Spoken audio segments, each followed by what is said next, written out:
Selamat datang di pembahasan materi kita kali ini. Coba bayangkan, gimana rasanya kalau kita punya asisten atau semacam pustakawan digital pribadi. Tapi bukan pustakawan biasa ya, ini pustakawan yang super cerdas, sangat teliti, dan gilanya lagi, dia bisa membaca ribuan halaman teks keislaman yang super kompleks cuma dalam hitungan detik. Nah, hari ini kita bakal ngebedah tuntas materi tentang konsep yang luar biasa ini, yaitu gimana kita pakai notebook LM khusus untuk bantu pengajaran Islam dan juga manajemen dakwah. Seru banget kan? Tapi tunggu dulu. Saya yakin banget pertanyaan pertama yang langsung kepikiran sama Anda sekarang tuh gini. Aman nggak sih pakai AI buat studi Islam? Jujur, saya sangat ngerti kekhawatiran itu. Itu valid banget loh. Karena ya ketika kita udah masuk ranah hukum fikih, tafsir Al-Quran, atau teks-teks agama yang sensitif, kita jelas nggak bisa menoleransi yang namanya halusinasi AI. Tahu kan saat AI tiba-tiba halu dan ngarang jawaban sendiri? Wah, itu fatal.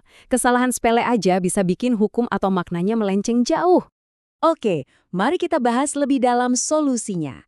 Berdasarkan sumber yang kita bedah hari ini, aplikasi ini tuh punya satu fitur andalan. Namanya Zero Hallucination, alias dijamin bebas halusinasi. Kok bisa? Nah, ini rahasianya. AI ini disetel untuk merespon secara ketat hanya dari dokumen atau sumber yang Anda sediakan. Nggak ada ceritanya dia ngarang bebas, atau tiba-tiba nyomot data nggak jelas dari internet. Sama sekali nggak. Jadi ini ibarat ruang tertutup yang super aman buat ngejaga validitas teks agama kita. Jadi rute perjalanan kita di pembahasan kali ini ada 4. Pertama, membangun madrasah digital. Kedua, alat dakwah praktis. Ketiga, sanad digital. Dan yang terakhir, era pembelajaran audio. Oke, kita masuk ke bagian yang pertama, membangun madrasah digital. Nah, ada satu hal menarik banget dari sumber kita kali ini. Mereka sangat merekomendasikan kita untuk bikin buku catatan digital atau notebook yang spesifik. Tujuannya apa? Biar mesinnya nggak bingung. Jangan sampai semua ilmu dicampur aduk dalam satu tempat. Kita harus bikin klaster-klaster khusus. Maksudnya gini, notebook pertama kita khususin buat kitab-kitab tafsir ayat ahkam aja. Terus notebook kedua itu khusus buat draft materi khotbah Jumat. Nah, notebook ketiga beda lagi, misalnya buat kurikulum sejarah Islam. Intinya, pemisahan disiplin ilmu ini benar-benar krusial supaya rujukan AI-nya tetap akurat dan nggak keluar konteks. Terus, kalau ruang kelasnya udah siap, apa aja sih yang bisa kita masukin ke perpustakaan digital ini? Kita tahu kan, studi Islam itu literaturnya luas banget. Kabar baiknya, Anda bisa masukin banyak hal. Mulai dari unggah dokumen PDF kitab-kitab ulama beserta terjemahannya, terus Anda juga bisa copy-paste langsung teks ayat Al-Quran atau hadis yang lengkap sama sanadnya. Nggak cuma itu, Anda bahkan bisa masukin tautan web artikel, misalnya yang isinya fatwa resmi dari lembaga terpercaya. Mantap kan buat bahan perbandingan hukum kontemporer?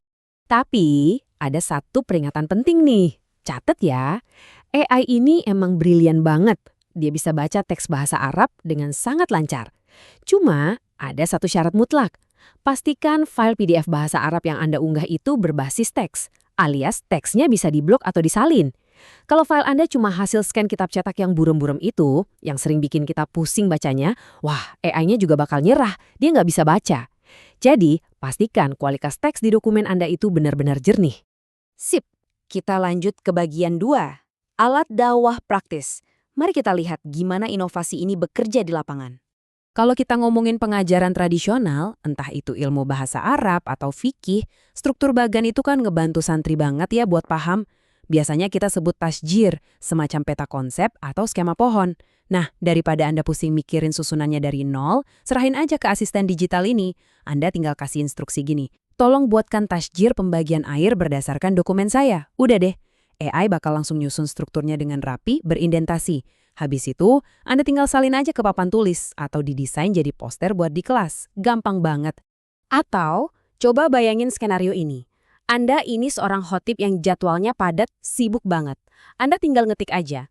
Saya mau bikin khutbah Jumat tentang amanah dalam berbisnis. Tolong carikan ayat dan hadis yang relevan dari dokumen sumber saya, terus sekalian buatkan outline dari mukadimah, isi, sampai penutup. Boom! Dalam sekejap, struktur khutbah yang solid langsung jadi. Dan yang paling penting, dalilnya murni dari literatur terpercaya yang udah Anda kurasi sendiri. Nggak usah khawatir soal akurasi. Dan ini nih yang mengilustrasikan dengan luar biasa gimana kecerdasan ini menangani perbandingan antar mazhab yang rumit. Bayangin, kalau Anda harus ngebandingin pendapat fikih secara manual, ngebaca ratusan halaman itu nguras energi banget. Di sini, Anda cukup suruh dia buatin tabel. Nanti dia bakal otomatis mengekstrak informasi dari ratusan halaman itu jadi satu tabel yang rapi banget. Ada kolom pendapat ulama A dibanding ulama B, terus dalil utama mereka apa, sampai ke wajh ad-dilalah alias alasan dibalik pengambilan hukumnya. Ratusan halaman diringkas seketika dalam satu tabel komprehensif. Luar biasa. Buat Anda para pendidik di madrasah atau kampus, alat ini benar-benar bakal ngirit waktu Anda berjam-jam. Serius, Anda bisa minta AI buat fokus ke bab tertentu. Katakanlah bab sejarah Khulafaur Rasyidin. Terus minta dia rancang soal-soal pilihan ganda tipe HOTS atau Higher Order Thinking Skills yang butuh analisa dalam. Otomatis, dia buatin soalnya, plus kunci jawabannya sekalian. Ini sih benar-benar asisten pengajar yang tiada duanya. Sekarang kita agak perlambat sedikit ritmenya. Kita masuk ke bagian 3, sanad digital, menjaga rantai keilmuan. Ini adalah inti yang sangat mendalam dari pembahasan kita. Dalam disiplin ilmu Islam, ada satu prinsip emas yang nggak boleh dilanggar. Sanad adalah bagian dari agama.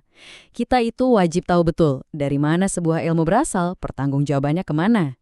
Nah, teknologi AI ini sering ditakuti karena ngerasa bisa mutus rantai pertanggungjawaban ini. Tapi tahukah Anda? Berdasarkan sumber yang kita pelajari hari ini, teknologi ini justru mendukung penuh kehati-hatian keilmuan klasik ulama kita. Gini loh cara kerjanya, sistem sitasinya itu sangat akurat. Tiap kali AI ngasih jawaban, misalnya dia ngeluarin kutipan ulama, di sebelahnya pasti ada nomor sitasi kecil. Terus langkah pertama, klik aja angka itu. Langkah kedua, otomatis dokumen asli Anda bakal kebuka di layar dan teks aslinya bakal disorot terang. Jadi, Anda bisa langsung baca dan verifikasi pakai mata kepala sendiri. Kalau udah yakin benar, langkah ketiga tinggal klik opsi pin to note buat nyimpen kutipan itu buat dipakai nanti. Ini sih kayak sanad digital instan, bener-bener verifikasi langsung ke sumber aslinya. Satu lagi fitur yang super revolusioner adalah soal keluasan bahasanya. Kita tahu banyak ustadz atau pengkaji punya ribuan file kitab turats alias kitab klasik yang full bahasa Arab. Nah, Anda bisa unggah kitab Arab itu utuh-utuh. Tapi pas Anda berinteraksi atau ngasih perintah ke aplikasinya, pakai aja bahasa Indonesia. Anda bisa minta diterjemahin atau dijelasin konsep yang rumit dari teks Arab itu, dan hasil akhirnya adalah bahasa Indonesia yang rapi banget dan gampang dipahami. Fleksibel banget kan? Oke, kita melangkah ke bagian terakhir. Bagian 4, dakwah di era audio. Buat yang jadwalnya selalu padat, perhatikan ini. Jadi, kalau Anda mengunggah jurnal riset Islam tingkat global, yang mungkin bahasanya Inggris, atau buku yang tebal, ada fitur canggih yang namanya Audio Overview. Fitur ini bakal memproses dokumen kaku tadi dan mengubahnya jadi semacam obrolan audio dua orang layaknya sebuah siaran audio. Nah, buat para dai yang mobilitasnya tinggi, yang tiap hari harus nyetir dari satu tempat ke tempat lain, Anda tetap bisa dengerin rangkuman diskusi mendalam dari riset terbaru itu langsung dari speaker mobil Anda. Waktu perjalanan jadi produktif banget. Jadi, kesimpulan krusial dari materi kita kali ini adalah teknologi itu hadir bukan untuk merombak kebenaran tradisional, tapi justru untuk mengamankan dan mempercepat akses kita ke sumber tersebut. Selama kita punya manajemen sumber yang ketat, validasi yang kuat, dan bebas halusinasi, wah dampaknya luar biasa positif. Nah, sekarang pertanyaannya buat Anda. Gimana cara Anda akan memanfaatkan alat revolusioner ini untuk bikin metode mengajar Anda lebih modern tanpa pernah kehilangan esensi dan keaslian tradisi ilmu Anda? Silakan direnungkan, mulai bangun perpustakaan digital Anda sendiri, dan saya tunggu Anda di pembahasan materi menarik kita berikutnya.